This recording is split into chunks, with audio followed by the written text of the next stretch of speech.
हरे हरे राम राम राम हरे हरे हरे कृष्णा कृष्णा कृष्णा हरे हरे हरे राम राम राम हरे हरे हरे कृष्णा कृष्णा कृष्णा हरे हरे हरे राम राम राम हरे हरे हरे कृष्णा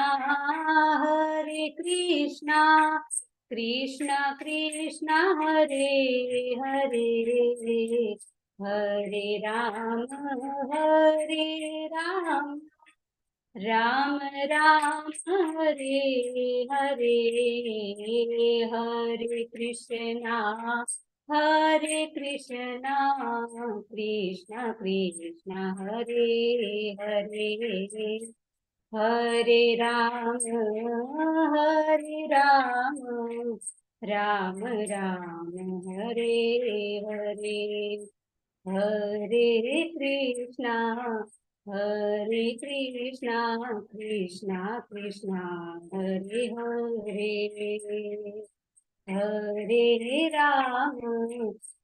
हरे राम राम राम हरे हरे हरे कृष्णा कृष्णा कृष्ण कृष्ण हरे हरे हरे हरे हरे राम राम राम राम राम राम हरे हरे हरे कृष्ण प्रभु जी दंडवत प्रणाम। हरे दंडवत प्रणाम। कृष्ण हरे प्रभु जी। कृष्ण। हरे थैंक यू उर्मिला हरे माताजी, कृष्ण खूब प्रभु सरस जी। कीर्तन दंडवत माते। प्रणाम। हरे कृष्ण विक्रमी कृष्ण प्रभु, भानुबेन कावठिया माताजी एंड हेतल माताजी, दर्शना भट्ट माताजी, दीन शरणानंद प्रभु एंड यशोदानंद विलासिनी माताजी, हरे कृष्ण फाल्गुनी प्रभु माताजी, जी। हरे कृष्ण, ममता पटेल माताजी, मुक्ति माताजी, then Naina Nadiadra Mataji and Vikram Prabhu, Hare Krishna, and Namrata Mataji. Hare Krishna हरे प्रभु कृष्ण जी। प्रभु जी। દંડવત પ્રણામ। હરે કૃષ્ણ। આપ સૌનું ખૂબ ખૂબ હૃદયપૂર્વકનું સ્વાગત છે ઇસ્કોન મેંગલુરુ શ્રી શ્રી રાધા ગોવિંદ મંદિર કુલાઈ તરફથી। આજે આપણે શરૂ કરી રહ્યા છીએ ચેપ્ટર નંબર 2, લેવલ 1, અધ્યાય નંબર 2। શરૂઆત કરશું ખૂબ ભાવપૂર્વક પ્રેમપૂર્વકની પ્રાર્થના મંગલાચરણ સાથે ભગવાન શ્રી શ્રી રાધા ગોવિંદજીના દર્શન કરીશું અને આપણે મંગલાચરણ એમને ઓફર કરીશું। जय भगवान श्री राधा गोविंद की जय, गुरु महाराज की जय, श्री प्रभुपाद की जय। ओम अज्ञान तिमिरान्धस्य ज्ञानाञ्जन शलाकया चक्षुरुन्मिलितं येन तस्मै श्री गुरुवे नमः। श्री चैतन्य मनोभीष्टं स्थापितं येन भूतले स्वयं रूप कदा मह्यं ददाति स्वपदान्तिकम्। वन्देऽहं श्रीगुरो श्रीयुतापदकमलं श्रीगुरुन् वैष्णवांश्च श्रीरूपं साग्रजातं सहगण रघुनाथान्वितं तं सजीवं साद्वैतं सावधूतं परिजनसहितं कृष्णा चैतन्यदेवम् श्रीराधा कृष्ण पादान् सहगण ललिता श्री विशाखान्वितंश्च। हे कृष्णा करुणा सिंधु दीनबंधु जगत्पते गोपेश गोपिका कांत राधा कांत नमस्तुते। तप्त कांचन गौरांगी श्री राधे वृंदावनेश्वरी वृषभानुसुते देवे प्रणमामि हरि प्रिये। વાંછા કલ્પતરુભ્યશ્ચ કૃપા સિંધુભ્ય એવ ચ પતિતાનાં પાવનેભ્યો વૈષ્ણવેભ્યો નમો નમઃ. નમો વિષ્ણુપાદાય કૃષ્ણપ્રેષ્ઠાય ભૂતલે શ્રીમતે ભક્તિ વેદાંત સ્વામિનિતિ નામિને. નમસ્તે સારસ્વતે દેવે ગૌરવાણી પ્રચારિણે નિર્વિશેષા શૂન્યવાદી પાશ્ચાત્ય દેશ તારિણે. જય શ્રી કૃષ્ણ ચૈતન્ય પ્રભુ નિત્યાનંદ શ્રી અદ્વૈત ગદાધર શ્રીવાસાદિ ગૌર ભક્ત વૃંદ. હરે કૃષ્ણ કૃષ્ણ કૃષ્ણ હરે હરે હરે રામ રામ રામ હરે હરે. હરે કૃષ્ણ. હરે કૃષ્ણ. દંડવત પ્રણામ. અમરીશનાથ કૃષ્ણ પ્રભુજી and Jignesh Gosai પ્રભુજી. હરે કૃષ્ણ. વેલકમ. વિશાલ ગાવિત પ્રભુ and અંકિતા પટેલ માતાજી. ભવ સિંધુ શ્રી ચૈતન્ય પ્રભુ. હરે ભાવના કૃષ્ણ માતાજી. દંડવત. દંડવત પ્રણામ પ્રભુ. હરે કૃષ્ણ Welcome. પ્રભુજી. હરે કૃષ્ણ હેતલ માતાજી. હરે welcome. કૃષ્ણ. હરે કૃષ્ણ મિત્રવિંદા સુમુખી માતાજી. મુકેશ કાપડિયા પ્રભુજી. પુષ્પા હરે વૈષ્ણવ માતાજી. હરે કૃષ્ણ. હરે કૃષ્ણ પ્રભુજી. હરે કૃષ્ણ જય શ્રી બા પરમાર માતાજી. દીપક ચૌહાણ પ્રભુ. દીપલ પુરોહિત માતાજી. ફાલ્ગુની ભાવસાર માતાજી. કિરણબેન વસોયા માતાજી. માનસી માતાજી. મીનાક્ષીબેન વ્યાસ માતાજી. મુકેશ પ્રભુ and પારુલ ગોર માતાજી. હરે કૃષ્ણ. વેલકમ. વિશાલ આહિર પ્રભુ. હરે કૃષ્ણ પ્રભુજી. હરે કૃષ્ણ. મીનાક્ષીબેન વ્યાસ વેલકમ. શરદ વ્યાસ પ્રભુજી. હરે કૃષ્ણ. હરે કૃષ્ણ પ્રભુજી. યસ પ્રભુજી. દંડવત પ્રણામ. વેલકમ. તો ગઈકાલે આપણે પેલા અધ્યાયની ચર્ચાઓ પૂર્ણ કરી ચૂક્યા છીએ અને આજે આપણે બીજા અધ્યાય તરફ આગળ વધી રહ્યા છીએ. પેલા અધ્યાયનું નાનું એવું રિવિઝન લઈ લઈએ. તમારે હેન્ડરેસ કરવાના છે. હું થોડા 2-3 પ્રશ્ન પૂછીને આગળ વધું છું કે તમને હવે ઇસ્કોન મેંગલુરુ સાથે તમે આ ભગવદ ગીતા શીખી રહ્યા છો. સ્વાભાવિક છે તમને લોકો પૂછશે કે ભાઈ કેવી રીતના શીખો છો. તમને પૂછે કે ભાઈ ગઈકાલે પહેલો અધ્યાય શીખવાડ્યો એમાં શું આવે. તમારે શોર્ટમાં પેલા અધ્યાય વિશે વર્ણન કરવું હોય તો તમે કેવી રીતના વર્ણન કરી શકો. શું શીખડાવ્યું ગઈકાલે. પેલા અધ્યાયની અંદર મોટું મોટું શું આવે. તમે હાથ ઊંચો કરો અને જવાબ આપવાની કોશિશ કરો. જેવું આવડે એવું. ચિંતા ના કરો. બરાબર. જેવું આવડે એવું. પેલા અધ્યાયની અંદર શું આવે ખાલી એટલું જ તમારે કહેવાનું. ગઈકાલે આપણે જે ભણ્યા ને 1 કલાક સુધી તો પેલા અધ્યાયની અંદર મોટું મોટું શું આવે બસ આજ તમારે કહેવાનું છે. નમ્રતા માતાજી બોલો. હરે કૃષ્ણ. હરે કૃષ્ણ પ્રભુજી.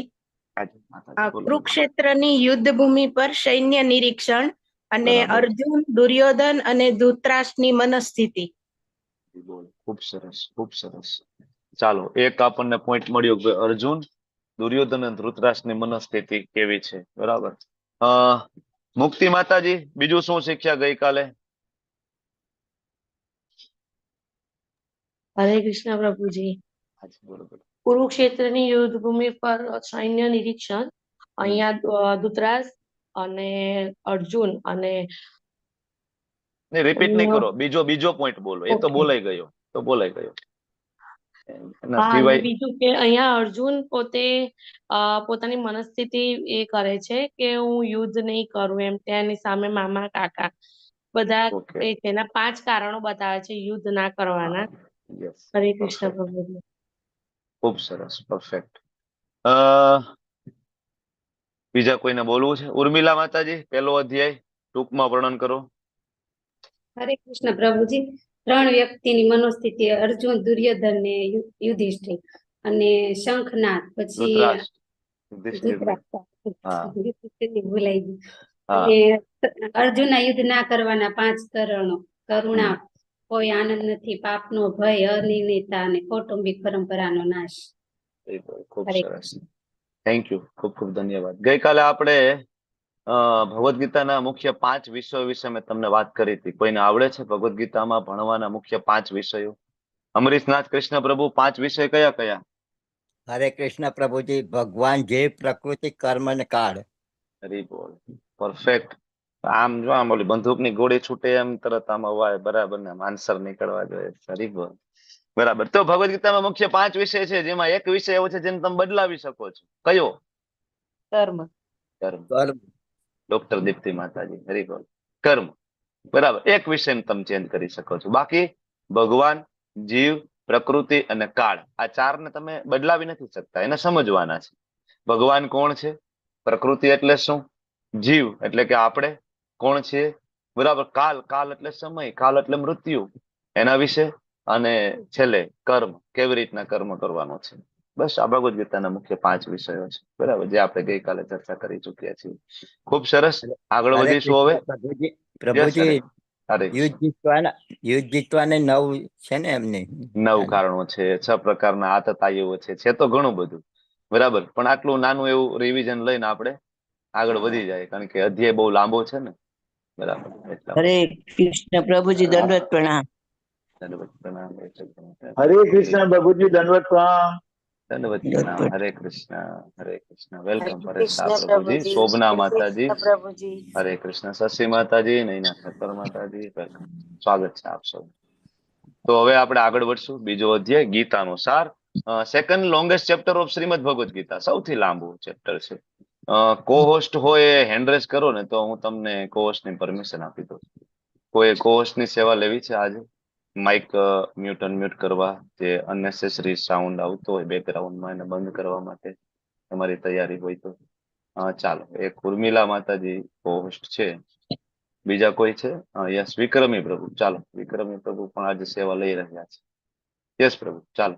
તમે પણ કો હોસ્ટ છો. બેકગ્રાઉન્ડમાં માઇક બંધ કરજો પ્રભુ, અને વિડીયો ઉપર થોડું ધ્યાન આપજો. બરાબર ને? આ 2 સેવા છે આપણી કો હોસ્ટની. ચાલો આગળ વધશું. સેકન્ડ લોંગેસ્ટ ચેપ્ટર તમે લોકોએ વાત કરી હમણાં, એ જે રિવિઝનમાં આપણે લીધું કે અર્જુનના યુદ્ધ ના કરવાના 5 કારણો. બરાબર. કરુણા, કોઈ આનંદ નથી, પાપનો ભય, કૌટુંબિક પરંપરાનો નાશ અને અનિર્ણયતા. આ મુખ્ય 5 વિષયો ઉપર આપણે ગઈકાલે ચર્ચા કરી છે. અને મેં તમને ગઈકાલે એ પણ કહ્યું હતું કે આખી ભગવદ ગીતાનો બેઝ આ 5 ઉપર જ છે. બરાબર. આખી ભગવદ ગીતા જે 5 કારણો જે છે, આના ઉપર જ ચર્ચા થવાની છે. આગળ મોટી મોટી જે કઈ ચર્ચા થાય આના ઉપર ચર્ચા થવાની છે. બરાબર. હવે ગઈકાલનો અધ્યાય તમને શોર્ટમાં કોઈ પૂછે તો તમે કીધું કે 3 વ્યક્તિની મનસ્થિતિ. આજનો બીજો અધ્યાય તમને કોઈ પૂછે ને કે ભાઈ બીજા અધ્યાયમાં શું આવે, શશી માતાજી, બીજા અધ્યાયમાં શું આવે? બોલો બોલો બોલો. બીજો અધ્યાય એટલે શું? સિમ્પલ આન્સર એકદમ આપવો હોય તો. નહીં, નથી જવાબ આપવો તમારે. ચાલો, તો પછી હિરલ પાઠક માતાજી હું બોલો. કોણ છું? નહીં, હું કોણ છું હરે એ નહીં. કૃષ્ણ પ્રભુ. હા બોલો. અધૂરો બીજા જવાબ અધ્યાયમાં છે. અર્જુનના જે કારણો હતા એના જવાબ હમ આપ્યા ભગવાને, બસ અને પૂરું, એમાં ફિનિશ. શરણાગતિ. બરાબર. એક જ આન્સર છે, પરફેક્ટ આન્સર એક જ છે જે તમે કીધું એ. પેલા અધ્યાયમાં ઉદ્ભવેલા 5 પ્રશ્નના 5 જવાબની 5 ફિલોસોફી, એટલે બીજો અધ્યાય ત્યાં પૂરો થઈ ગયો. બસ આટલું જ છે. બરાબર. ભગવદ ગીતા આ જ રીતના સમજો તો ખૂબ સરળતાથી તમે સમજી જશો. બહુ અઘરું નથી ભગવદ ગીતાની અંદર. બરાબર. તો 5 કારણ કયા કયા હતા? કરુણા, કોઈ આનંદ નથી, પાપનો ભય, કૌટુંબિક પરંપરાનો નાશ અને અનિર્ણયતા. આ 5 પ્રશ્નના અહીંયા 5 જવાબ અલગ અલગ શ્લોકની અંદર આપ્યા છે, તમે જોઈ શકો છો. બરાબર. કરુણાનો જવાબ ભગવાન આપશે. બરાબર. કોઈ આનંદ નથી, પાપનો ભય, કૌટુંબિક પરંપરા, અલગ અલગ શ્લોક નંબર પણ લખ્યા છે. તો આપણે આ 5 જવાબ આજે શીખવાના છે. હવે ભગવાને અર્જુનને કીધું કે અર્જુન, યુદ્ધ તો કરવું જ પડશે. આખી ભગવદ ગીતામાં ભગવાન વારંવાર કહે છે ને કે અર્જુન યુદ્ધ કરવું પડશે. અર્જુનને બલિદાન આપવાનું કહે છે. એના સામે એના દાદા છે, એના મામા છે, એના કાકા છે, એના ગુરુ છે. તો અર્જુનને કહે છે આવું બલિદાન તારે આપવું પડશે ધર્મ માટે. તો અર્જુન પહેલી વાર આવું બલિદાન આપી રહ્યા છે કે ભૂતકાળમાં આવું કોઈ બલિદાન આપ્યું છે? ભગવાનની પ્રસન્નતા માટે આવું બલિદાન કોઈ આપ્યું છે? કોઈના નામ આવડે છે? બલિરાજા. બલિરાજાએ કોનું બલિદાન આપ્યું હતું ભગવાનની પ્રસન્નતા માટે? બોલો. એમના ગુરુનું બલિદાન. ગુરુ શુક્રાચાર્ય. બીજા કોઈ? બીજા કોણ? હનુમાનજી મહારાજ. હનુમાનજી મહારાજ. હનુમાનજી મહારાજે કોનું બલિદાન આપ્યું હતું? શશી માતાજી. વિભીષણ, બ્રાહ્મણ પત્નીઓ. બ્રાહ્મણ પત્ની. ઓકે. જનક રાજા. પછી જનક રાજા. પછી જનક રાજાએ કોનું બલિદાન આપ્યું હતું ભગવાનની પ્રસન્નતા માટે?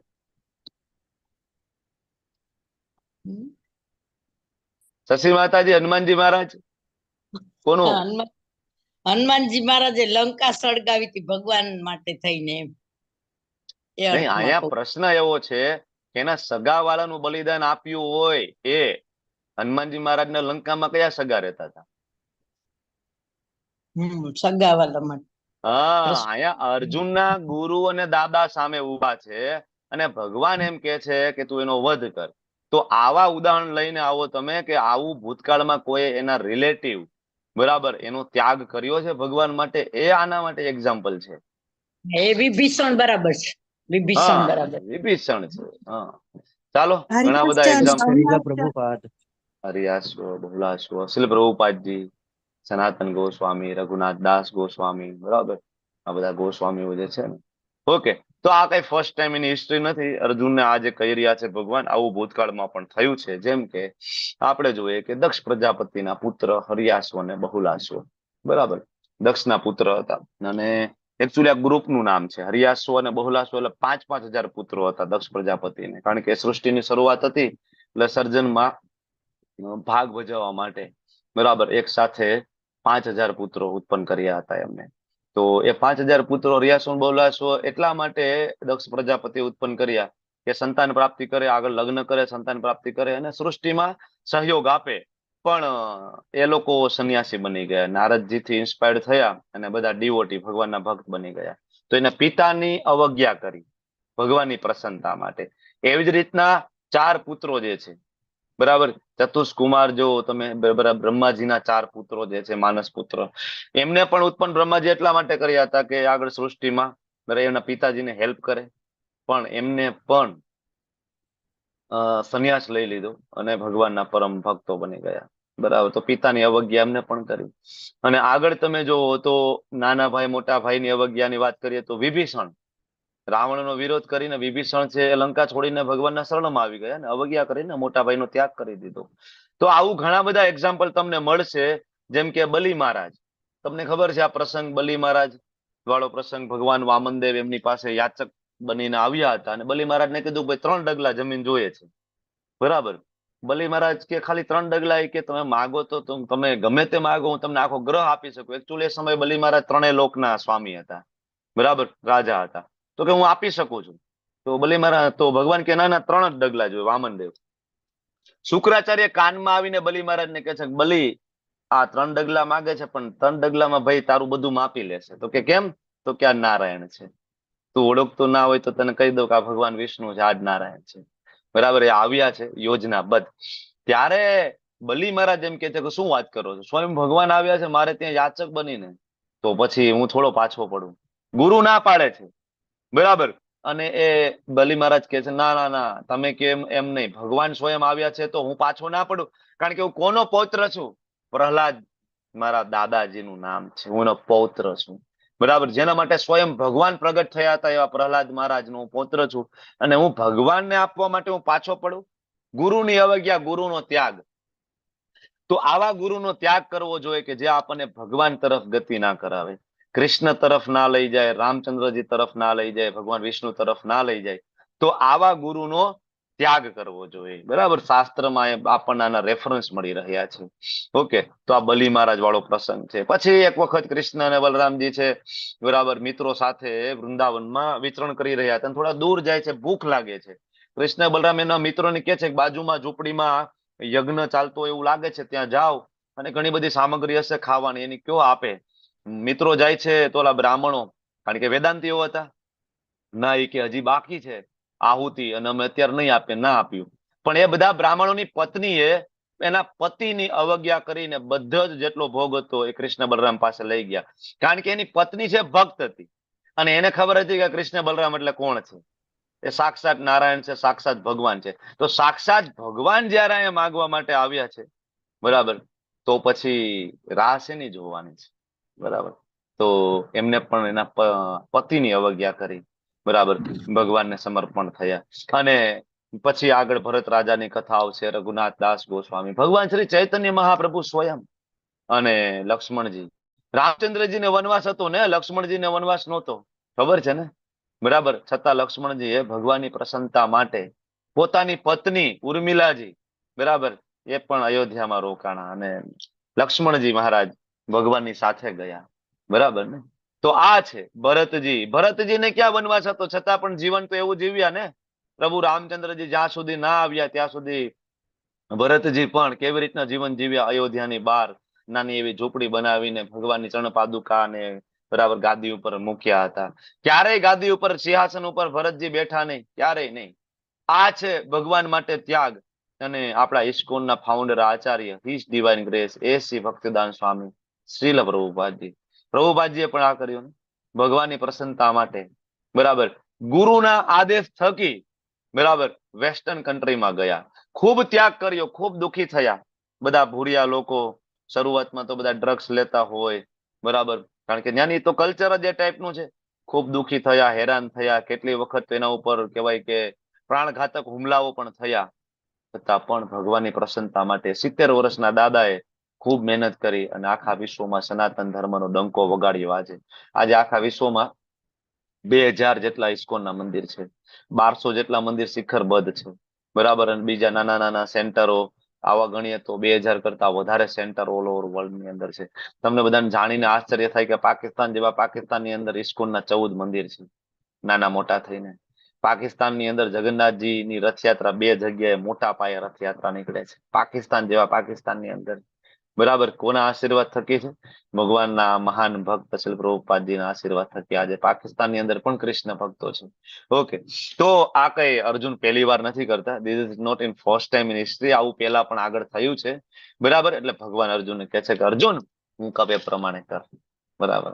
તો આ બીજા અધ્યાય ને આજે આપણે ભણવાના છે. તો મુખ્ય 5 વિભાગમાં અધ્યયન વહેંચ્યો છે. શરૂઆતમાં અર્જુનની અનિર્ણયતા છે, બરાબર, જે આપણે ગઈકાલે જોયું હતું ને, જે 6થો શ્લોક 2.6. અને અર્જુનનું 5મું કારણ હતું અનિર્ણયતા, મતલબ હજી ખબર નથી શું કરવું જોઈએ. એટલે બીજા અધ્યાયના 1 થી 6 શ્લોક તમે વાંચશો તો અર્જુન હજી બીજી દલીલો રજૂ કરે છે. પ્રભુ મારે તો યુદ્ધ નથી કરવું, મારાથી આ નહીં થાય, બરાબર. અને એમ કે છે કે હું તો જંગલમાં જતો રહીશ, હું તો ભિક્ષા માંગીને ખાઈ લઈશ, પણ હું યુદ્ધ નહીં કરું. આવી બધી દલીલો રજૂ કરે છે. અને પછી અર્જુન શરણાગત થાય છે. અને પછી ભગવાન 11 થી લઈને 30 શ્લોક, બરાબર, ભગવાન એને સાંખ્ય યોગનું જ્ઞાન આપે છે, શરીર અને આત્મા વિશેનું જ્ઞાન. પછી ધીમે ધીમે ભગવાન એને નિયત ફરજો સમજાવી રહ્યા છે. કારણ કે જ્યાં સુધી પ્યોરિટી નથી, બરાબર, ત્યાં સુધી સ્પિરિચ્યુઅલ લાઈફ સ્ટાર્ટ નથી થતી. એટલે ત્યાં સુધી બધા નિયત કર્તવ્ય કર્મો જે છે એ બધા કરવાના રહે છે. બ્રાહ્મણનું ક્ષત્રિય, ક્ષત્રિયનું વૈશ્ય, વૈશ્યનું શૂદ્ર, શૂદ્રનું આ કાર્ય કરવું પડે. હવે જયારે હું એ બ્રાહ્મણ, ક્ષત્રિય, વૈશ્ય, શૂદ્ર બોલું છું ભગવદ ગીતાના ક્લાસમાં, તો આ જાતિ નથી. પેલા એટલું તમે સમજી લેજો, કારણ કે હજી ભણીશું આપણે 4થા અધ્યાયમાં. હું એ વાત કરું છું 2જા અધ્યાયમાં. એટલે તમે એવું નહીં માનતા કે હું જાતિ વિશે વાત કરું છું. બ્રાહ્મણ, ક્ષત્રિય, વૈશ્ય, શૂદ્ર એ ક્લાસની વાત છે, બરાબર. એ ગુણો મુજબની વાત છે અહીંયા, બરાબર. કે બ્રાહ્મણિકલ ગુણો હોય એ બ્રાહ્મણ, ક્ષત્રિયના ગુણો હોય એ ક્ષત્રિય, એની વાત થઈ છે. અને વિસ્તારપૂર્વક તમે 4થા અધ્યાયમાં સમજશો, અને એમાં લેવલ 2 માં આવશો તો ખૂબ ડિટેલમાં વિસ્તારપૂર્વક સમજશો કે બ્રાહ્મણ, ક્ષત્રિય, વૈશ્ય, શૂદ્ર શું છે, બરાબર. તો એ નિયત કર્તવ્ય કરતા કરતા પછી ધીમે ધીમે નિષ્કામ કર્મયોગ તરફ આગળ વધે અને ત્યારે સ્થિત પ્રજ્ઞા લક્ષણોને પ્રાપ્ત કરે. તો આ રીતના આજના અધ્યાયની જે સિક્વન્સ છે ચાલશે, બરાબર. 1 થી 6 શ્લોકની અંદર અર્જુન છે એ ફરીથી જે દલીલો એની હતી એ રજૂ કરે છે અને હજી અનિર્ણયતામાં છે. પણ 7મા શ્લોકની અંદર અર્જુન આવે છે અને હવે ભગવાનને શરણાગત થઈ જાય છે. તો હું બધા શ્લોક નથી લઈ શકવાનો, તમને બધાને ખ્યાલ છે, આપણે વાત પણ થઈ છે, બરાબર. કદાચ તમારી આશા હું પૂરી ના કરી શકું તો એક્સ્ટ્રીમલી સોરી, પણ આ લેવલ 1 નો ક્લાસ છે. લેવલ 1 માં આપણે મુખ્ય મુદ્દાઓ કવર કરવાના છીએ. જેમ કે 1 થી 6 શ્લોકનો મુખ્ય મુદ્દો શું હતો? અનિર્ણયતા, બરાબર. હવે 7મા શ્લોકથી ટ્રેક ચેન્જ થઈ જાય છે ભગવદ ગીતાનો, બરાબર. અને આ ભગવદ ગીતાનો ટર્નિંગ પોઈન્ટ વાળો શ્લોક છે. જેને આવડતો હોય મારી પાસે ગાઈ શકો છો. ચાલો માઇક ચાલુ કરીને. કાર્પાણ્ય દોષો પહત સ્વભાવ પૃચ્છામિ ત્વામ ધર્મ સમૂઢ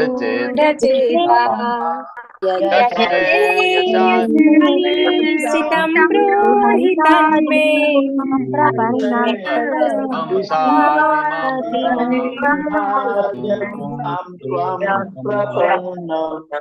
ખૂબ ઇમ્પોર્ટન્ટ શ્લોક છે એકચ્યુઅલી આ, અને ઇટ્સ અ મેજિકલ ઇફેક્ટ છે આ શ્લોક, મેજિકલ ઇફેક્ટ છે, ચમત્કારિક શ્લોક છે.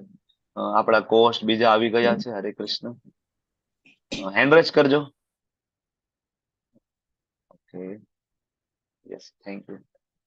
તો આ જે શ્લોક છે એની મેજિકલ ઇફેક્ટ છે. કાર્પાણ્ય દોષો પહટ સ્વભાવ પૃચ્છામિ ત્વામ ધર્મ સમ્મૂઢ ચેતા યત શ્રેય, પ્રભુ મારું શ્રેય શેમાં છે.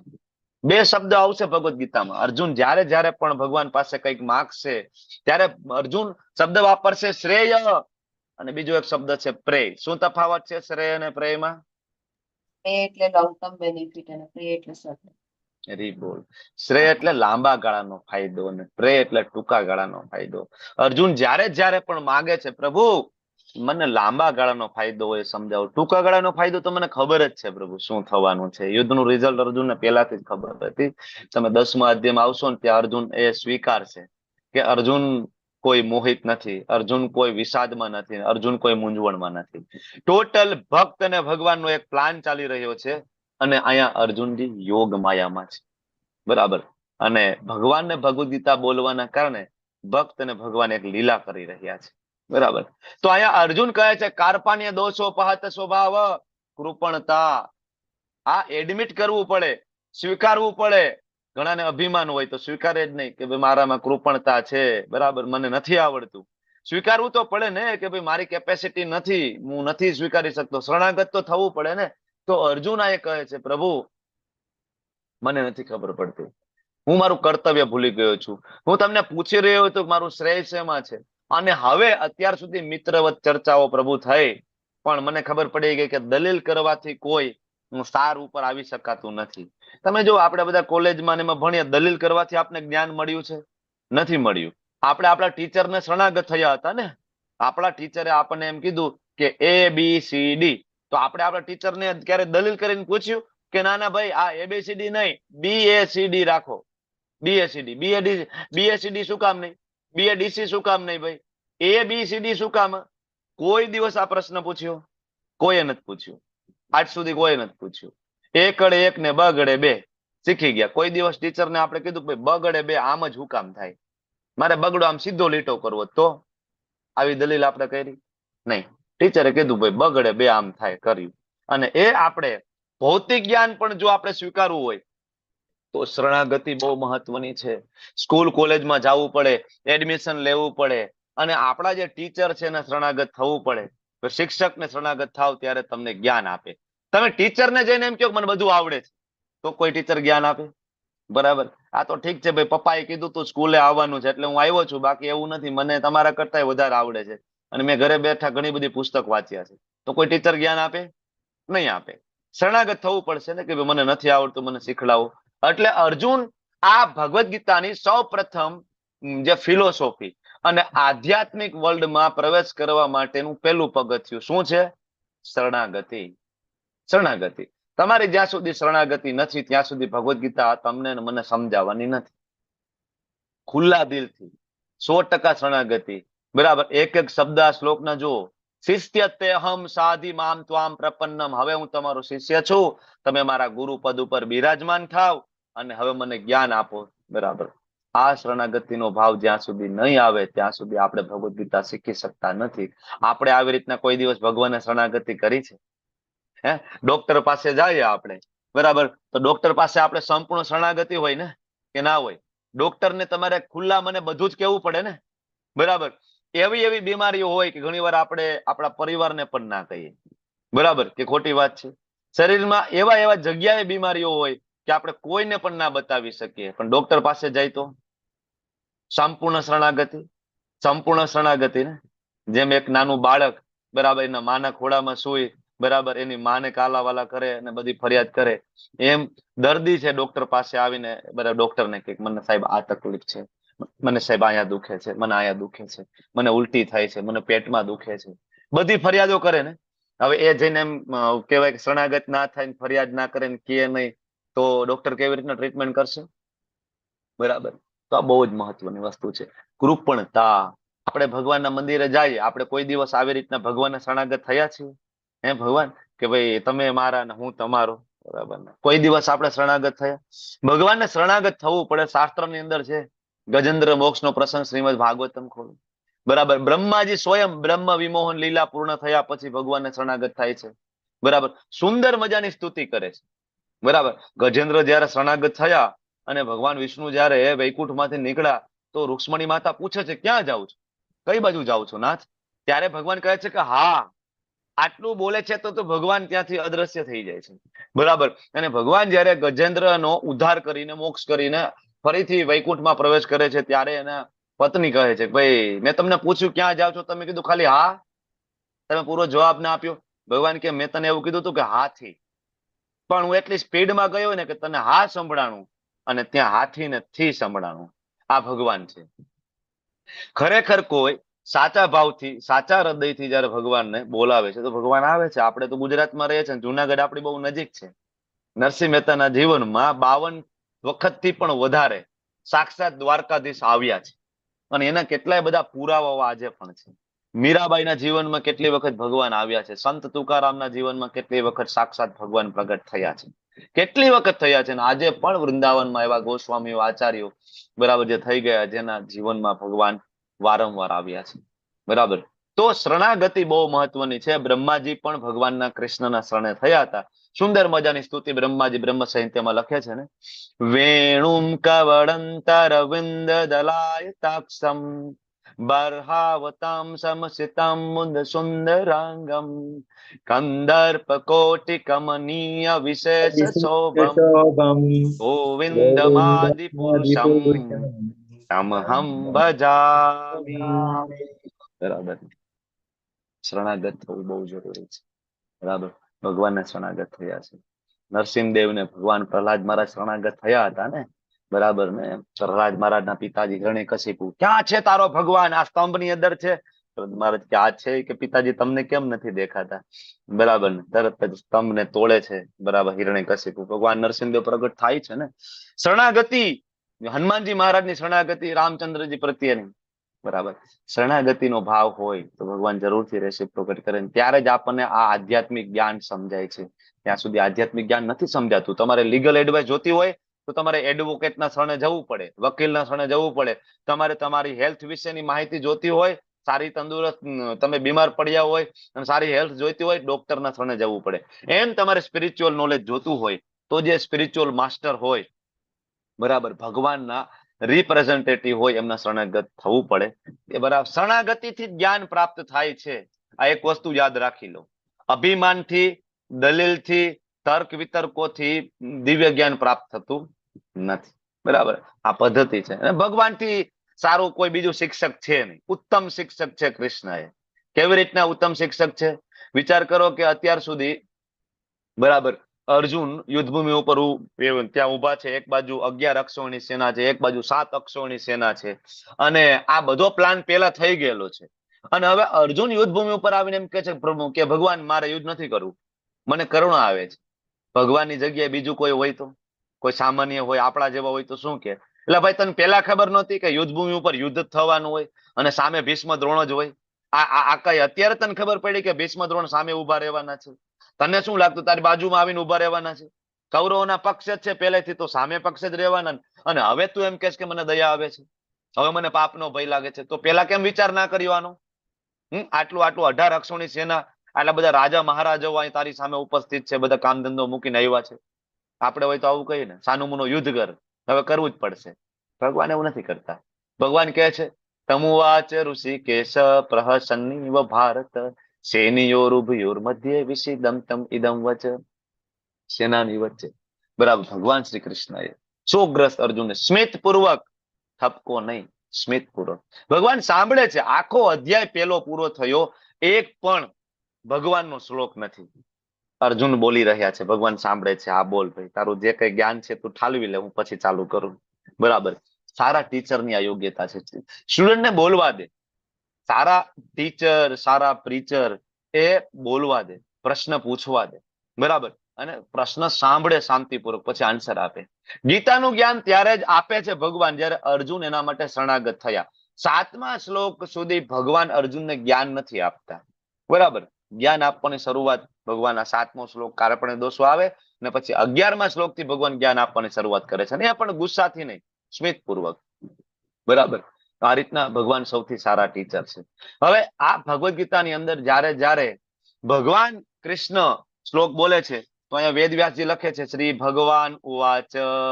વેદવ્યાસજી બોલી રહ્યા છે અને લખે છે કોણ? હેન્ડરાઇટિંગ કોના છે?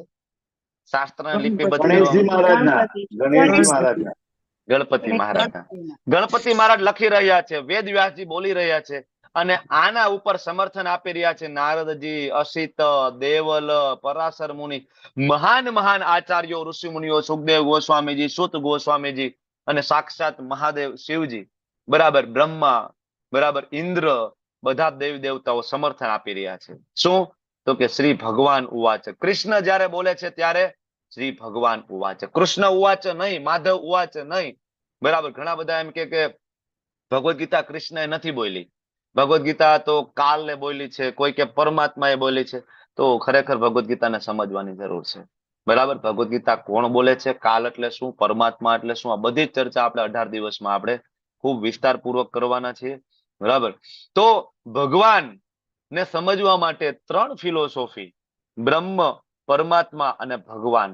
ભગવાનના જે 3 પાસા છે, બ્રહ્મેતિ, પરમાત્મેતિ, ભગવતીતિ શબ્દતે. તો પેલું ભગવાનના શરીરમાંથી નીકળતું તેજ એટલે બ્રહ્મ. આપણે કહીએ ને, ઘણા બધા નથી કહેતા કે બ્રહ્મમાં લીન થઈ જવું છે. બરાબર. ઘણા બધા ખાસ તો સાધુ સંત શરીર છોડે તો શું કે બાપુ બ્રહ્મમાં લીન થઈ ગયા. આ બ્રહ્મ એટલે ભગવાનના શરીરમાંથી નીકળતું તેજ. 10મા અધ્યાયના 24મા શ્લોકમાં ભગવાન કહે છે બ્રહ્મણો પ્રતિષ્ઠા, લગભગ 10મો અથવા 8મો. બરાબર. બ્રહ્મણો પ્રતિષ્ઠા અહમ, બ્રહ્મ મારા, સોરી 14માં 24માં છે. બરાબર. કે બ્રહ્મ મારા આશ્રય રહેલું છે. બરાબર. તો બીજું પરમાત્મા. પરમાત્મા કોણ છે? બરાબર. આ અલગ અલગ લેવલની 3 સાક્ષાત્કારની વાત છે. પેલું બ્રહ્મ એટલે પેલા તો જો મોટા ભાગના માણસો તો કહેવાય કે પશુ જીવન જીવી રહ્યા છે, એ વિચારતા જ નથી. એક લેવલ ઉપર કોઈ વિચારે કે ભાઈ ના, હું શરીર નથી, હું આત્મા છું, તો એ બ્રહ્મ સાક્ષાત્કાર સુધી આગળ વધે તો પેલા લેવલની કોન્શિયસનેસ, અને એનાથી પણ કોઈ આગળ વધે તો પરમાત્મા લેવલની કોન્શિયસનેસ સુધી આગળ વધી શકે. જેમ કે યોગી પોતાના હૃદયમાં પરમાત્મા ઉપર ધ્યાન કરે, જે ભગવાન શ્રી કૃષ્ણનું ચતુર્ભુજ સ્વરૂપ. બરાબર. પણ મૂળ સ્વરૂપે કોણ છે?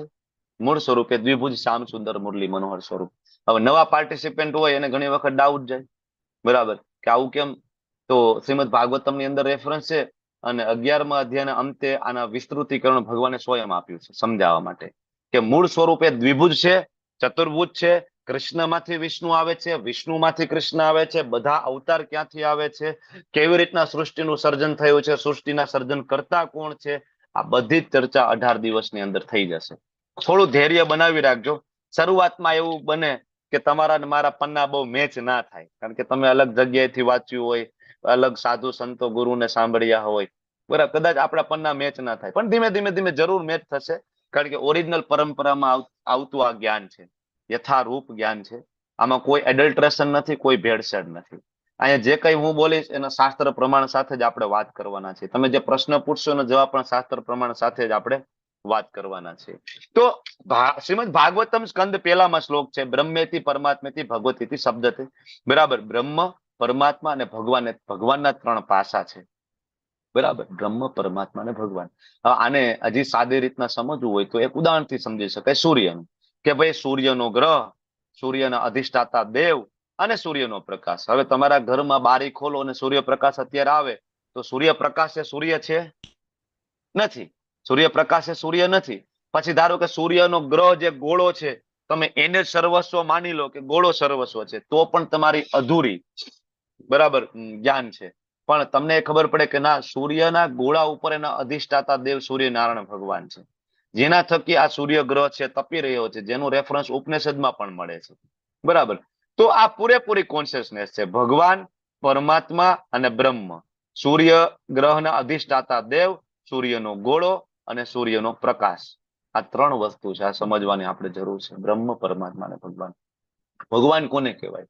ભગવાનની વ્યાખ્યા વિષ્ણુ પુરાણની અંદર આપી છે. વિષ્ણુ પુરાણની અંદર ભગવાનની વ્યાખ્યા આપી છે પરાશર મુનિ દ્વારા. ऐश्वर्यस्य समग्रस्य वीर्यस्य यश शास्त्रीय જ્ઞાન વૈરાગ્યોસ્ય ચૈવ સન્નમ ભગ ઇતિ ગના. કે જેમાં ષડ ઐશ્વર્યથી પરિપૂર્ણ હોય એને ભગવાન કહેવાય. કયા કયા 6 ઐશ્વર્ય? સુંદરતા, સમૃદ્ધિ, ખ્યાતિ, શક્તિ, જ્ઞાન અને ત્યાગ. માઇક બંધ કરી દેજો પ્લીઝ. બેકગ્રાઉન્ડ કોનું માઇક ચાલુ થઈ ગયું છે વારંવાર? બરાબર. ચાલો, બધાના માઇક બંધ કરી દઉં છું. તમારો પ્રશ્ન હોય તો હેન્ડ રેઝ કરજો તમે. તો સુંદરતા, સમૃદ્ધિ, ખ્યાતિ, શક્તિ, જ્ઞાન અને ત્યાગ, આ 6 ઐશ્વર્યથી પરિપૂર્ણ હોય એને ભગવાન કહેવાય. ભગવાન કૃષ્ણની અંદર 6 ઐશ્વર્ય પરિપૂર્ણ માત્રામાં જ્યારે જ્યારે ભગવાન પ્રગટ થાય છે ત્યારે ત્યારે એમને બતાવ્યા છે. સમૃદ્ધિ કેટલી છે? બ્રહ્મ સંહિતામાં બ્રહ્માજી લખે છે, ચિંતામણી પ્રકર સદ્મ સુકલ્પ વૃક્ષ લક્ષાવૃતે સુશુર્ભીરભિપાલયંતમ લક્ષ્મી સહસ્ત્ર સત સંભ્રમ સેવ્યમાનમ ગોવિંદમાદિ પુરુષમ તમહમ ભજામિ. સહસ્ત્ર સત લક્ષ્મીઓ જેની સેવા કરે છે એનું નામ ગોવિંદ છે, હું એને ભજું છું. બ્રહ્માજી કહે છે આ ભગવાનની સમૃદ્ધિ છે. બરાબર. હજારો લક્ષ્મી સેવા કરે છે. કલ્પ વૃક્ષ છે, સુરભી ગાય છે, ચિંતામણી. એક વખત અકબરને પણ શરમાવવું પડ્યું હતું સનાતન ગોસ્વામીજીની સામે. ભગવાનનું ઐશ્વર્ય સનાતન ગોસ્વામીએ વૃંદાવનમાં બતાવ્યું હતું. બીજી વખત તુલસીદાસ ગોસ્વામીજીએ પરચો આપ્યો હતો અકબરને દિલ્હીમાં પોતાના મહેલની અંદર.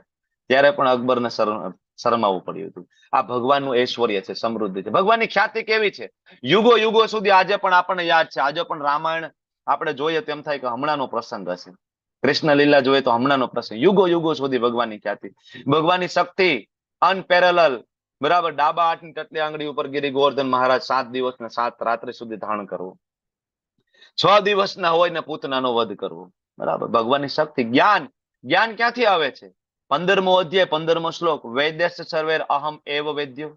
શ્રીમદ ભાગવતમ સ્કંદ પહેલો અધ્યાય પહેલો શ્લોક પહેલો, તેને બ્રહ્મ હૃદય આદિ કવય. અલ્ટિમેટલી જ્ઞાનનો સોર્સ ક્યાં છે? સ્વયં ભગવાનથી આવે છે. અને ત્યાગ. બધું હોય અને સાથે સાથે ત્યાગ હોય. બરાબર ને? એવું ને કે દ્રાક્ષ તો ખાટી છે, નથી ને ત્યાગ તો બધાય કરે, પણ હોય અને ત્યાગ બહુ મોટી વાત છે ને. બધું હોય અને ત્યાગ બહુ મોટી વાત છે. ભગવાન પાસે બધું હતું છતાં પણ બીજા દિવસે રાજ્યાભિષેક થવાનું હતો રામચંદ્રજીનું, વનવાસ મળી ગયો તો છોડીને જતા રહ્યા. બરાબર. ભગવાન કૃષ્ણચંદ્ર પાસે બધું જ હતું તો પણ વ્રજ છોડીને વૃંદાવન છોડીને જતા રહ્યા, મથુરા છોડીને ત્યાં જતા રહ્યા. એવું નતું મથુરા કઈ ડરીને જવું પડે એમ હતું. જરાસંઘ હુમલો કરતો તો 18મી વખત સુધી જરાસંઘને માફ કર્યો ભગવાને. 17 વખત તો માફ કરી દીધો. બરાબર ને? એવું નતું. ભગવાનની યોજના છે દ્વારકામાં વસવાટ થવાનું. તો ત્યાગ અને છેલ્લે સુંદરતા. કૃષ્ણની સુંદરતા કેવી છે? કંદર્પ કોટિ કમનીય વિશેષ શોભમ. બરાબર. શાસ્ત્ર એમ કે છે કૃષ્ણ નો અર્થ થાય છે સર્વ આકર્ષક. રામનો અર્થ થાય છે સર્વ આનંદદાયક. બરાબર. કૃષ્ણ સર્વ આકર્ષક છે. બરાબર. કામદેવ. બરાબર. કરોડો કામદેવ ભેગા થાય. બરાબર. એ કૃષ્ણને જોવે તો તરત મોહિત થઈને ફ્લેટ થઈને પડી જાય. આ છે કૃષ્ણની સુંદરતા. શું કામ આ બધું સમજવું પડે? તમને બધાને પ્રશ્ન થાય પ્રભુજી બીજો અધ્યાય તમે ભણાવો છો પણ સાથે સાથે તમે આ બીજું બધું ભણાવી રહ્યા છો. ગઈકાલે પણ તમે બીજો વિષય લીધો તો આજે પણ હું તમને કહું, તમે ભગવદ ગીતાને જ્યાં સુધી યથારૂપ પરંપરામાં ભગવાનના ઐશ્વર્યને જાણીને નહીં સમજો ત્યાં સુધી ભગવદ ગીતા તમને નહીં સમજાય. કારણ કે ભગવદ ગીતાની અંદર ઉપદેશ આપ્યા છે અને ઉપદેશ આપનાર કોણ છે એની મહાનતા તમને ખબર નહીં પડે ને તો તમને એ ઉપદેશ વિશે પણ એટલું મહત્વ ખબર નહીં પડે. સૃષ્ટિનું સર્જન ક્યાંથી થયું, કેવી રીતના થયું, કોણે કર્યું, શું કામ કર્યું, હું અહીંયા શું કામ છું, મારા મનુષ્ય જીવનનો ઉદ્દેશ્ય શું છે, હું ક્યાંથી આવ્યો છું, આ બધા પ્રશ્ન પેરેલલ આપણે ભગવદ ગીતામાં જો નહીં લઈએ તો ભગવદ ગીતા સમજવી મુશ્કેલ છે. એટલે આપણો પ્રશ્ન હતો 5 મહત્વના વિષયોમાં ભગવાન કોણ છે એના વિશે આપણે આજે ચર્ચા કરી. વિષ્ણુ પુરાણના રેફરન્સ સાથે, બ્રહ્મ સંહિતાના રેફરન્સ સાથે. બરાબર. હવે આપણે આગળ વધીએ શ્લોકની અંદર અને આપણે અત્યાર સુધી 10 શ્લોક સુધી ચર્ચા કરી બીજા અધ્યાયમાં અને હવે આપણે 11મા શ્લોકથી આગળ વધીએ બીજો અધ્યાયમાં. તો હવે આ 11મા અધ્યાયથી 30 બરાબર સોરી જે બીજા અધ્યાયના 11મા શ્લોકથી 30મા શ્લોક સુધી જે ચર્ચા છે એ અર્જુનનો પહેલો પ્રશ્ન કરુણાનો જવાબ છે. અર્જુને કીધું ને કે પ્રભુ ભગવાન આ બધાને કેવી રીતના હું મારી શકું, મને દયા આવે છે. આ પ્રશ્નનો જવાબ એટલે ભગવાન 11 થી લઈને 30 શ્લોક સાંખ્ય યોગનું જ્ઞાન આપે છે અને ભગવાન કહે છે અશોચાનન્વ શોતસ્તમ પ્રજ્ઞાવાદાસ્ય ભાષસે ગતાસુન ગતાસુંશ્ચ નાનું શોચંતી પંડિત. અરે અર્જુન, તું પંડિત છો એવી વાતો કરે છો પણ તું પંડિત નથી. વિદ્વાન લોકો ક્યારે ગતાસુન, જે અસુન એટલે પ્રાણ જતા રહ્યા છે, ગત એટલે જતા રહ્યા છે એના માટે, મતલબ મૃત વ્યક્તિ. અને અગતાસુન, અગતા એટલે નથી ગયા, અસુન એટલે પ્રાણ, કે જેના પ્રાણ નથી ગયા એટલે કે જીવિત, જેના પ્રાણ ગયા છે એટલે કે મૃત. તો જીવિત અને મૃત માટે ન અનુશોચંતી પંડિતા, પંડિત લોકો એના માટે શોક નથી કરતા. કારણ કે પંડિત લોકોને ખબર છે કે મૃત્યુ આત્માનું ક્યારે થતું નથી. માત્ર આ ઉપરનો કોથરો છે એ બદલાય છે, વારંવાર આ કોથરો બદલાય છે અને આત્મા તરત આગળ ટ્રાવેલ કરે છે.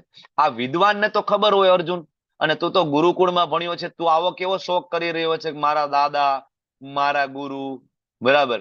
તો વિદ્વતા ભરી વાતો કરે છો પણ તું વિદ્વાન નથી. તરત જ ગુરુ પદ ઉપર જેવા ભગવાન બિરાજમાન થયા ને, અર્જુનનો કાન ખેંચીને અર્જુનને સમજાવે છે વિદ્વાન જેવી વાતો કરે છો, તું વિદ્વાન જેવી, આ વિદ્વાન તો તું છો નહીં, કારણ કે તું આ કન્ડિશનમાં શોક કરી રહ્યો છે. બરાબર? તારે સમજવું જોઈએ કે તારે ધર્મ માટે તારે યુદ્ધ કરવાનું છે. જયારે તું ધર્મની સાઈડમાં ઉભો છો તો સામે અધર્મી કોણ છે, બરાબર, આ તું જોવે છો, તો મતલબ તું તારો ક્ષત્રિય ધર્મ ભૂલી ગયો છે. બરાબર? ભગવાન અર્જુનને સમજાવે છે, કરુણાનો જવાબ આપે છે સાંખ્ય યોગથી. અને ભગવાન અર્જુનને કહે છે કે અર્જુન, તને શું લાગે છે, તું ભીષ્મ, દ્રોણને બધાને મારી નાખીશ તો મરી જશે, એનું અસ્તિત્વ સમાપ્ત થઈ જશે? તો ભગવાન કહે છે અર્જુન, તો તારી ભૂલ છે. શું? તો કે એવું ક્યારેય ન હતું કે જ્યારે હું ના રહ્યો હોય, બરાબર, કે તું ના રહ્યો હોય, અથવા તો આ બધા રાજા ના રહ્યા હોય. નત્વે વાહમ જાતુ નાસમ નત્વમ નેમે જનાધિપા ન ચેવ ન ભવિષ્યામ સર્વે વયમત પરમ. એવું ક્યારેય નહોતું અર્જુન કે હું નહોતો, એવું ક્યારેય નહોતું અર્જુન કે તું નહોતો, અને એવું ક્યારેય નહોતું કે આ બધા રાજા નહોતા. મતલબ ભગવાન અહીંયા બે વસ્તુ સમજાવી રહ્યા છે કે એક તો આ બધા પેલા પણ હતા, અત્યારે પણ છે અને આગળ પણ રહેશે. તો મતલબ મૃત્યુ જેવું ખરેખર કોઈ વસ્તુ નથી. ભગવાન અર્જુનને સમજાવી રહ્યા છે મૃત્યુ એટલે ખાલી આ શરીર બદલી જવું, આ એક બહારનું જે કોસ્ચ્યુમ જે પહેરેલું છે, કોસ્ચ્યુમ બદલી જવું, આને આપણે મૃત્યુની વ્યાખ્યા આપી છે, બીજું કઈ નહીં. બરાબર? અને બીજું ભગવાન અહીંયા એ સમજાવે છે કે પેલા પણ તું હતો જીવ તરીકે અને હું હતો ભગવાન. તો હું પેલા પણ ભગવાન હતો, અત્યારે પણ ભગવાન છું અને આગળ પણ ભગવાન રહીશ. કોણ કહે છે? કૃષ્ણચંદ્રજી. ઘણા બધાને પ્રશ્ન થાય કે 5000 વર્ષ પહેલા કૃષ્ણ આવ્યા, એની પહેલા કૃષ્ણ નહોતા, એની પહેલા કયા ભગવાન હતા? તમે એમ કહો છો પૂર્ણ પુરુષોત્તમ કૃષ્ણ છે, બરાબર, પેલાય કૃષ્ણ હતા, આજે છે ને પછી છે. તો આ પ્રશ્નનો જવાબ તમને ચોથા અધ્યાયમાં જયારે આપણે કાલ ભણીશું ને, સમય, ત્યારે તમને ખબર પડશે કે ખરેખર સમય શું છે. તમને એ પણ ખબર પડશે કે કૃષ્ણચંદ્રજી ક્યારથી છે. બરાબર? મોટા ભાગના અત્યારે હું પ્રશ્ન પૂછું, તમે એમ કહેશો ભગવદ ગીતા ક્યારથી છે ભાઈ? તો કે 5000 વર્ષથી, દ્વાપર યુગથી. બરાબર? આનો ખરો જવાબ એ તમને ચોથા અધ્યાયમાં મળવાનો છે. થોડું ધૈર્ય ધારણ કરજો. ભગવાન કહે છે પેલા પણ હું હતો, અત્યારે પણ છું અને આગળ પણ રહીશ. અર્જુનને પ્રશ્ન થાય કે પ્રભુ, પેલાય ભીષ્મ, દ્રોણ ને એ બધા હતા, હું હતો, અત્યારે છીએ, આ બધા મરી જઈશું પછી પણ અમે રહીશું, તો અમે કોણ છીએ? ત્યારે આ પ્રશ્ન જયારે થાય છે અર્જુનને, ત્યારે ભગવાન જવાબ આપે છે 13મા શ્લોકમાં એને, દેહિનોસ્મિન યથા દેહે કૌમારમ યૌવનમ જરા તથા દેહાંતરે પ્રાપ્તિ ધીરસ તત્ર ન મુહ્યતિ.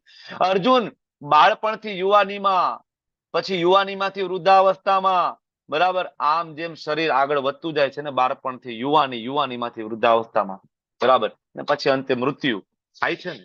તમે જુઓ, તમે અત્યારે તમે બધા 30 વર્ષના હોય, 35 વર્ષના હોય, 40 વર્ષના હોય, 60 વર્ષના હોય, બરાબર ને? અહીંયા આપણે આશીષ પાઠક પ્રભુ છે, બરાબર, પ્રભુની ઉંમર 35-40 વર્ષ હશે, પણ પ્રભુને નાની ઉંમરનો ફોટો બતાવીએ તો શું કે ભાઈ આ મારો ફોટો છે. 2 વર્ષનો ફોટો હોય તમારી પાસે, બરાબર ને, તો તમને બતાવે, તમે તો એમ કહો ને મારો ફોટો છે, બરાબર. 10 વર્ષની ઉંમરનો તમારો ફોટો તમને બતાવે તો તમે શું કહો? આ મારો ફોટો છે.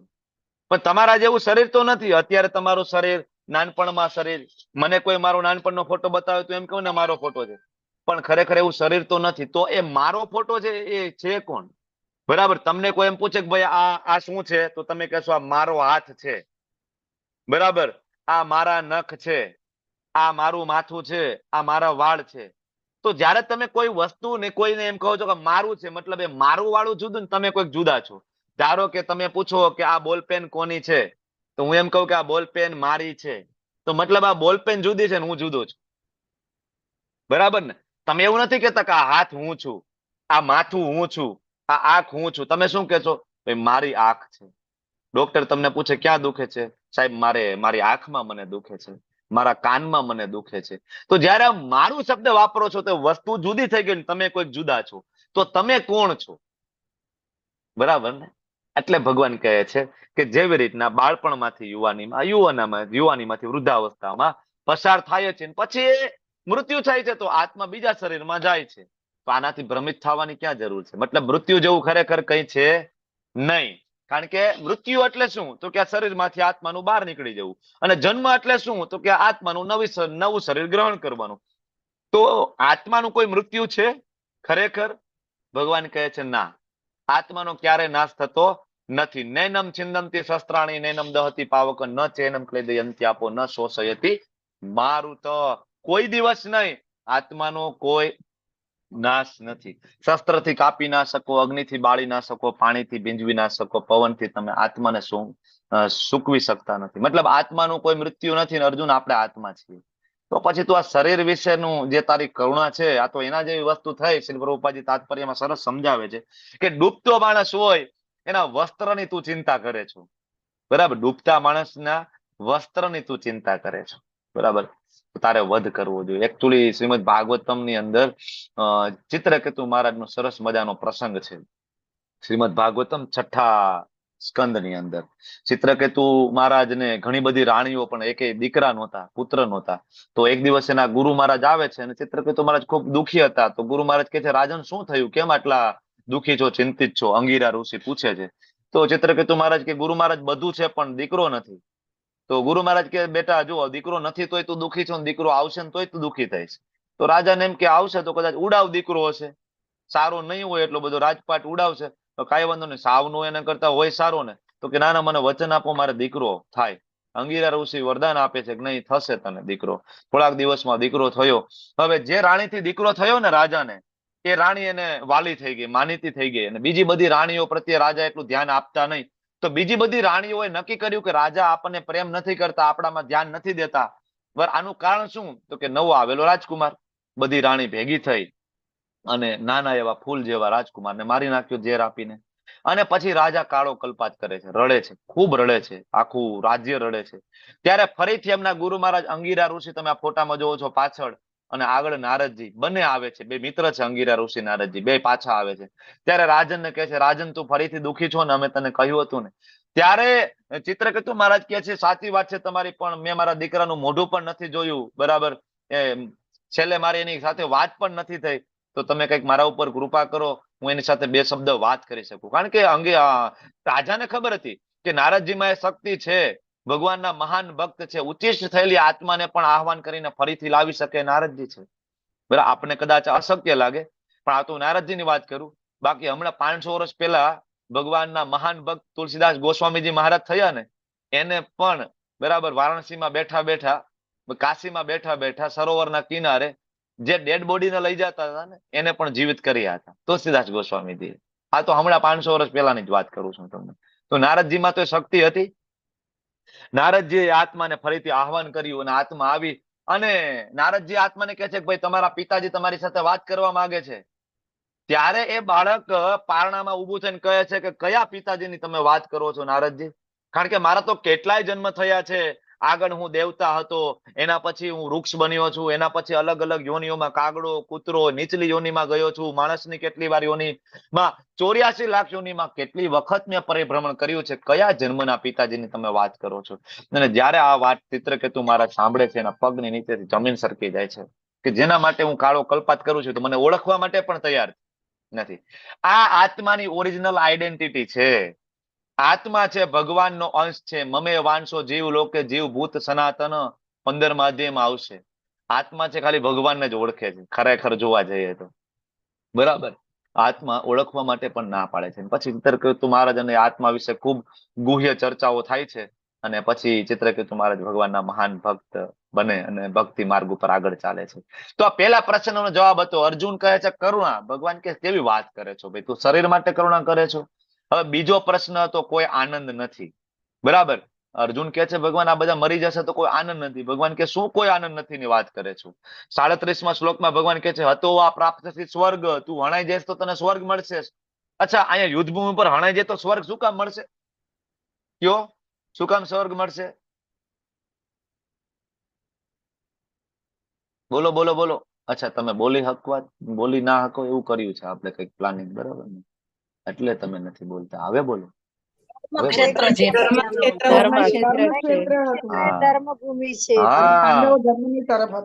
ધર્મ ક્ષેત્ર હતું અને પાંડવો ધર્મની સાઈડમાં હોવાના કારણે, બરાબર, ત્યાં એનું કદાચ મૃત્યુ પણ થાય તો પણ ઉપરના લોકમાં એની ગતિ થાય, સ્વર્ગ લોકમાં ગતિ થશે ધર્મ ક્ષેત્ર હોવાના કારણે. તો ભગવાન કે ભાઈ તું હણાઈ જઈશ તો તને સ્વર્ગ મળશે, મૃત્યુ થશે તો, અને જીતી જાય તો ચક્રવર્તી સમ્રાટ બનવાના છે ભાઈ તારા ભાઈ, બરાબર, તો તને પણ એવું જ પદ મળશે. તો પછી બે હાથમાં તો લાડુ છે, એક બાજુ સ્વર્ગ એક બાજુ રાજ્ય. તને તું કહેશ કે કોઈ આનંદ નથી? બરાબર, ઉભો થા અને યુદ્ધ કર. યુદ્ધાય કૃત નિશ્ચય, યુદ્ધ તો કરવું પડશે, ઉભો થા. બરાબર, એક બાજુ સ્વર્ગ છે, એક બાજુ પૃથ્વીનું ચક્રવર્તી સમ્રાટ બનવાનો છે, બરાબર. અને બીજું તું એમ કહેશ કે કોઈ આનંદ નથી. અરે તારા શત્રુ તને કડવા વેણથી તારું વર્ણન કરશે. 36મા શ્લોકમાં ભગવાન કહે છે અર્જુનને, તને ધિક્કાર છે તારા સામર્થ્યને. કોઈ એવું નહીં કે અર્જુન બહુ દયાળુ હતો, અર્જુન બહુ કરુણાવાળો હતો. બધા એમ કહે છે કે અર્જુન ડરપોક હતો, સામે કર્ણ હતા, ભીષ્મદેવ હતા, બરાબર, અને આ ભાગી ગયો, ગુરુ દ્રોણ હતા, ભાગી ગયો, ડરપોક, બરાબર. કોઈ એવું નહીં કે તું સારો માણસ હતો, ક્ષત્રિય હતો, દયાળુ હતો. તો ક્ષત્રિયને આવા કડવા વેણથી કોઈ વર્ણન કરશે, આનાથી વધારે મોટું દુઃખ તારા માટે બીજું કયું હોઈ શકે? ભગવાન અર્જુનને એનો નિયત ધર્મ યાદ કરાવી રહ્યા છે. બીજા સ્ટેપ ઉપર લઈ જાય છે ધીમે ધીમે. પેલા તો ભગવાન એને સાંખ્ય યોગનું જ્ઞાન આપીને નિયત કર્મ કર, કે ક્ષત્રિય છો એટલે તું નિયત કર્તવ્ય કર્મ કર.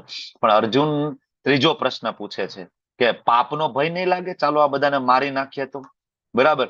અને આ પાપના ભયના જવાબમાં ભગવાન એને ધીમે ધીમે હવે નિષ્કામ કર્મ યોગ તરફ લઈ જવાના છે, બરાબર. કે ભાઈ જો તું એમ કહેશ કે પાપ લાગશે, આ બધાને મારી નાખીશ, પણ અર્જુન તું ક્ષત્રિય છો, તું સ્વધર્મ તારું એનું આચરણ નહીં કરે ને તો એની ઉપેક્ષા કરવાનું તને પાપ લાગશે. ક્ષત્રિય કોને કહેવાય? ક્ષત્રિયો હિ પ્રજા રક્ષણમ શસ્ત્ર પ્રાણી પ્રદંડનમ, બરાબર. ક્ષત્રિય જે છે, બરાબર, ખાલી નામના ક્ષત્રિય નથી હોઈ શકતા. ક્ષત્રિય એટલે જેનું લોહી, જેમાં ગુણ છે ક્ષત્રિયના. 18મા અધ્યાયમાં ક્ષત્રિયોના ગુણ આવે છે. આજકાલ તો ઘણા બધા લોકો થારની અંદર, સ્કોર્પિયોની અંદર કાળા કલરના કાચ કરીને પાછળ ક્ષત્રિય લખાવતા હોય. તો એનાથી ક્ષત્રિય નથી થવાતું. ક્ષત્રિયના ગુણ હોવા જોઈએ. તમારી સામે કોઈ બેન દીકરીઓને, બરાબર, કોઈ હેરાન કરતું હોય, બરાબર, ક્યાંય ધર્મની હાનિ થતી હોય એવું લાગતું હોય તો ક્ષત્રિય ત્યાં ખુલ્લી તલવાર લઈને ઉભો રહે. કેટલા છો, આવો સામે, એને ક્ષત્રિય કહેવાય. અને આવા વીરો, વીર પુરુષ આ ભારત ભૂમિ ઉપર થયા છે ને. છત્રપતિ શિવાજી મહારાજ, રાણા પ્રતાપ મહારાજ, આ બધા થયા છે કે જેને ધર્મની માટે પોતાના ગળા કપાઈ જાય ને ત્યાં સુધી લડ્યા છે, બરાબર. પોતાનો રાજમહેલ, પોતાનું રાજ્ય, ત્યાં સુધી આ લોકો લડ્યા છે. આને ક્ષત્રિય કહેવાય, બરાબર. ભગવાન અર્જુનને સમજાવે છે તું ક્ષત્રિય છો ને ભાઈ, તો તારે તારો સ્વધર્મનું આચરણ કરવું પડશે. અને આજે અર્જુન તારા સ્વધર્મનું આચરણ તું નહીં કરે, તું આ અધર્મીનો વધ નહીં કરે, તો આગળ જતા આ અધર્મી રાજગાદી ઉપર બેસશે. અને અત્યારે આની સગી ભાભીને જો ના છોડતા હોય, એને નિર્વસ્ત્ર કરવાનો પ્રયત્ન કરતા હોય, તો આ દુર્યોધન દુશાસન ગાદી ઉપર બેસશે તો ભારતની કઈ સ્ત્રીનું રક્ષણ થશે? બરાબર. આખા રાજ્યની અંદર અંધાધૂંધ રેપ બલાત્કાર થશે અને આનું ફળ, પાપનું ફળ જરૂર તને લાગશે, બરાબર. એટલે ભગવાન કહે છે અર્જુન, હું તને એમ કહું છું કે તું બુદ્ધિ યોગનો ઉપયોગ કર. 40મા શ્લોકમાં નેહા વિક્રમનાશોસ્તિ પ્રત્યવાયો ન વિદ્યતે. હું તને જેમ કહું છું, બરાબર, એ તું પ્રયાસ કર, એ રીતના તું આગળ વધ. તારું મહાન ભયમાંથી રક્ષણ થશે. પાપ પુણ્યની વાતો છોડ અર્જુન, નિષ્કામ કર્મ યોગ તરફ આગળ આવ.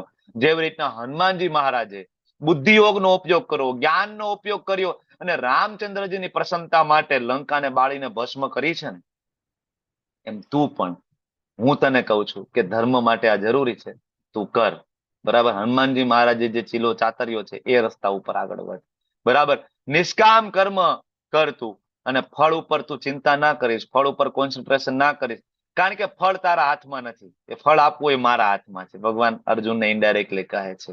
શ્લોક તો તમને આ બધાને આવડતો હશે ને. કર્મણ્યેવાધિકાર અસ્તે મા ફલે સુખદાચન મા કર્મ ફલ હેતુર્ભુ માતે સંગોસ્તો અકર્મણી. તને તારું નિયત કર્તવ્ય કર્મ કરવાનો અધિકાર છે, પરંતુ ફળો ઉપર તારો અધિકાર નથી. ઘણાને એમ ફળ ઉપર અધિકાર ન હોય તો કર્મ શું કામ કરવું જોઈએ ભાઈ? ફળ ઉપર અધિકાર નથી. ભગવાન એટલા માટે કહે છે કે ફળ ઉપર કોન્સન્ટ્રેશન રાખશો તો તમે કામ સારી રીતના નહીં કરી શકો. 2 છોકરા પરીક્ષાની તૈયારી કરે છે, એક છોકરો સતત રિઝલ્ટની જ વિચાર કરે છે, કારણ કે માતા પિતાએ કીધું છે પહેલો નંબર નહીં આવે તો ધોકાવીશ, તો બિચારો સતત રિઝલ્ટની ચિંતા કરે છે, રિઝલ્ટની ચિંતા કરે. બીજો છોકરાના માતા પિતાએ ભગવદ ગીતા ભણી છે તો એ છોકરાને કહે છે કે ના ના ચિંતા નહીં કરતો, તું મહેનત કર ભાઈ, ટીવી જોવાનું ઓછું કર, મોબાઈલ બંધ કર, મહેનત કર, રિઝલ્ટ જે આવશે તે ડોન્ટ વરી. કયા છોકરાના માર્ક વધારે આવશે? સતત રિઝલ્ટનું ચિંતા કરે છે એના, કે જે ધ્યાનપૂર્વક વાંચે છે એના રિઝલ્ટની ચિંતા વગર? સમજી શકાય ને? આ શ્લોક એના માટેનો છે. અને આ શ્લોક ખાલી બાળકોને નહીં, તમને, મને, ગૃહિણીઓને, વૃદ્ધોને બધી જગ્યાએ સેમ શ્લોક લાગુ પડે છે. ફળો પ્રત્યેની આસક્તિ છોડી અને કર્મ કરીએ તો કર્મ વધારે સારી રીતના થશે, બરાબર? અને કર્મ તો કરવાનું જ છે. એટલે ભગવાન છેલ્લે કહે છે કે કર્મ ના કરવામાં આસક્ત ન થઈશ, કર્મ તો કરવું પડશે. તો અર્જુન ચોથો પ્રશ્ન પૂછે છે, પણ પરંપરાનો નાશ થઈ જશે ને ભગવાન? આ બધા કાકા, મામા, દાદા, પુરુષો બધા તો અહીં મરી જશે, તો આ નાના નાના બાળકોને કોણ શીખડાવશે પિંડદાનની વિધિ, પિતૃ તર્પણ, શ્રાદ્ધ, બરાબર? અર્જુન કહે છે વેદોમાં તો કેટલા બધા ઉલ્લેખ છે, બરાબર? અલગ અલગ પરંપરા, વિધિ, કોણ શીખડાવશે? ત્યારે ભગવાન કહે છે અર્જુન, વેદોમાં મુખ્યત્વે વાત છે સત્વગુણ, રજોગુણ, તમોગુણની વાત છે, બરાબર? અને આ સત્વગુણ, રજોગુણ, તમોગુણ દ્વારા જે કઈ પરંપરા કે વિધિ હોય એનું તો બંધન થવાનું છે. આગળ 14મા અધ્યાયમાં આપણે ભણશું, 17મા અધ્યાયમાં ભણશું. તો એટલે ભગવાન કહે છે અર્જુન, એના કરતા પણ ઉપરના લેવલની પરંપરા તને આપીશ. સત્વગુણ, રજોગુણ, તમોગુણમાં કોઈ પણ કાર્ય કરવામાં આવે તો બંધન થાય, પણ જ્યારે કોઈ ભગવાનનો મહાન ભક્ત ગાદી ઉપર બેસે અને ભાગવત ધર્મ મુજબ પરંપરા આપે તો બધી પરંપરા સુચારુ રૂપે ચાલી શકે. એટલે અહીંયા અર્જુન વેદોના રેફરન્સની વાતો કરે છે, ભગવાન એને વેદોથી પરે જવાની વાત કરે છે. નહીં, ત્રૈગુણ્યા વેશ્યા વેદા નેસ્ત્રૈગુણ્યો ભવા અર્જુન, બરાબર? અને પછી ભગવાન એને ઉદાહરણ આપે છે, યાવન આર્ષદપાને સર્વત સંપ્લુતોદકે તાવન સર્વેષુ વેદેષુ બ્રાહ્મણસ્ય વિજાનતે. ખરેખર બ્રહ્મને કોણ જાણે છે, બરાબર? ખરેખર બ્રાહ્મણ કોને કહેવાય? 2 વ્યાખ્યા એક શ્લોકની અંદર આપી છે, બરાબર? કે અર્જુન, નાના નાના કુવાઓ હોય ગામની અંદર 5 પ્રકારના, બરાબર? ધારો કે કપડા ધોવાનું છે, સ્નાન કરવા માટેનું છે, ભગવાનની સેવા કરવા માટેનું છે, વાસણ સાફ કરવા માટે. પણ એ જ ગામમાંથી સરસ મજાની નદી વહેતા પાણીની વહેતી હોય તો એ બધા કામ નદીમાં થઈ શકે ને? એમ અર્જુન તું નાની નાની પરંપરાની વાત કરે છે કે આ પરંપરા શીખડાવશે, ઓલો પરંપરા શીખડાવશે, પણ તારો ભાઈ યુધિષ્ઠિર સાક્ષાત ધર્મરાજ છે અને એ ગાદી ઉપર બેસશે તો એ તો વહેતી નદી છે અર્જુન, બરાબર? બધાને પરંપરા શીખડાવી દેશે, તું ચિંતા ના કરીશ. આ જવાબ આપીને અર્જુન છેલ્લો પ્રશ્ન એની સામે મૂકે છે ભગવાનની, કે ભગવાન કઈ સમજાતું નથી, શું કરવું જોઈએ? અનિર્ણયતા, બરાબર? ત્યારે ભગવાન એને સરસ જવાબ આપે છે કે જેની બુદ્ધિ વ્યવસાયત્મિકા બુદ્ધિ એકે કુરુ નંદન, જેની બુદ્ધિ એના ઓરિજિનલ વ્યવસાયમાં લાગી ગઈ હોય. બુદ્ધિનો ખરો વ્યવસાય શું છે? મૈયા વેશ્ય મનોયમાં મયી બુદ્ધિ નિવેશય, આગળ આવશે 12મા અધ્યાયની અંદર. મૈયા વેશ્ય મનોયે મામ, તારું મન આપી દે મને. મયી બુદ્ધિ નિવેશય, તારી બુદ્ધિ નિવેશય એટલે મારામાં સ્થિર કર, તારી બુદ્ધિને મારામાં ઇન્વેસ્ટ કર, તારી બુદ્ધિને ભગવત શાસ્ત્ર વાંચવામાં ઇન્વેસ્ટ કર, ભગવદ ગીતા ભાગવતમ વાંચવામાં ઇન્વેસ્ટ કર.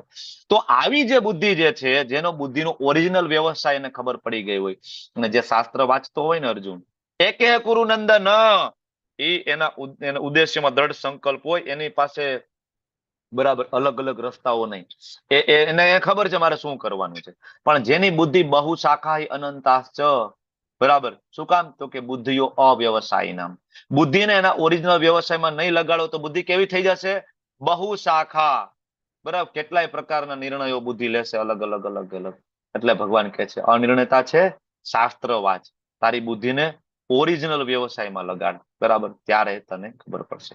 ઓકે, ત્યારે હવે આગળ છેલ્લે અર્જુન પ્રશ્ન પૂછે છે, ભગવાન આ બધી ચર્ચાઓ થઈ અને આ બધા પ્રશ્નના જવાબ જે સ્વીકારી લે, સમજી લે, તો એને સ્થિત પ્રજ્ઞ વ્યક્તિ કહેવાય. તેના લક્ષણો કેવા હોય? ત્યારે ભગવાન કહે છે પાર્થ, મનુષ્ય જયારે ભગવાનમાં ઉદ્ભવતી ઇન્દ્રિય તૃપ્તિની સર્વ કામનાઓથી પરિત્યાગ કરે છે અને જ્યારે આ પ્રમાણે વિશુદ્ધ થયેલું તેનું મન આત્મામાં સંતોષ પ્રાપ્ત કરે છે ત્યારે સ્થિત પ્રજ્ઞ કહેવાય છે. સ્થિત પ્રજ્ઞના લક્ષણોથી આ અધ્યાયની પૂર્ણાહુતિ થાય. અને છેલ્લે ભગવાન 2 વસ્તુ, ખાસ તો પતન, લોકોનું પતન થાય તો એ તાત્કાલિક પતન થતું નથી. પતન માટે 8 એવી કડીઓ જોડાય ત્યારે લોકોનું પતન થાય છે. બરાબર. કોઈ વ્યક્તિ સુસાઇડ કરે છે, કોઈ વ્યક્તિ આર્થિક રીતના પાયમાલ થઈ ગયો, માનસિક રીતના પાયમાલ થઈ ગયો, કોઈનું યશ અચાનક જ બરાબર પાયમાલી થઈ ગઈ, તો કેવી રીતના થાય? ધ્યાયતો વિષયાન પુંસ, કે ઇન્દ્રિય ચિંતન, ઇન્દ્રિય વિષયોનું સતત ચિંતન કરે છે, બરાબર. તો શું થાય? સંગસ તે ઉપજાયતે, એમાં આસક્તિ થઈ જાય. સાદા ઉદાહરણથી તમને સમજાવું, બરાબર. કોઈ વ્યક્તિ જે છે, બરાબર, ધારો કે આર્થિક રીતના પાયમાલ થઈ જાય. કેવી રીતના થાય? તો કે ભાઈ રોડ ઉપર જાય છે અને વિષયોનું ચિંતન કરવા માટે વિષયને પેલા જોવે છે. વિષય એટલે ધારો કે મર્સિડીઝ જાય છે અને એ વ્યક્તિ મર્સિડીઝને જોવે છે. જોવામાં વાંધો નથી, પણ ઘરે આવીને સતત એ વિચારે કે મારે મર્સિડીઝ હોય, મારે મર્સિડીઝ હોય. તો એ થઈ ગયું શું? ધ્યાયતો વિષયાન પુંસ.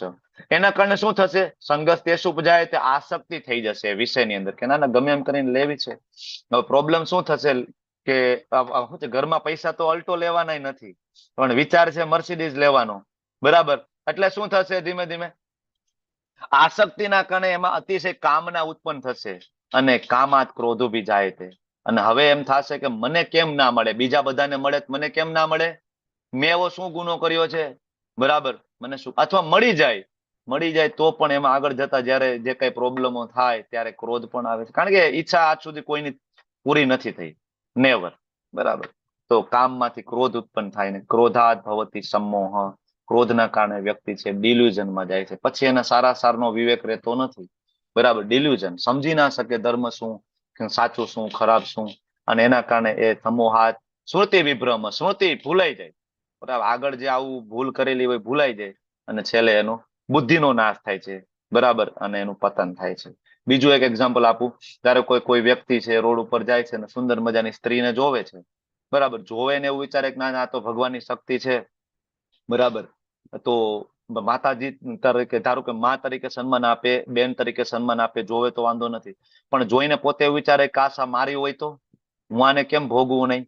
આવો વિચાર આવે અને ઘરે આવીને સતત એનો વિચાર આવે તો એને ભોગવવાની ઈચ્છા થાય. તો શું થાય? એમાં સંગ થઈ જાય, એટેચમેન્ટ એના પ્રત્યે થાય. પછી કામના ઉત્પન્ન થાય, ભોગવવાની ઈચ્છા. અને પછી ના મળે તો ક્રોધ ઉત્પન્ન થાય, મને કેમ ના મળે, બરાબર.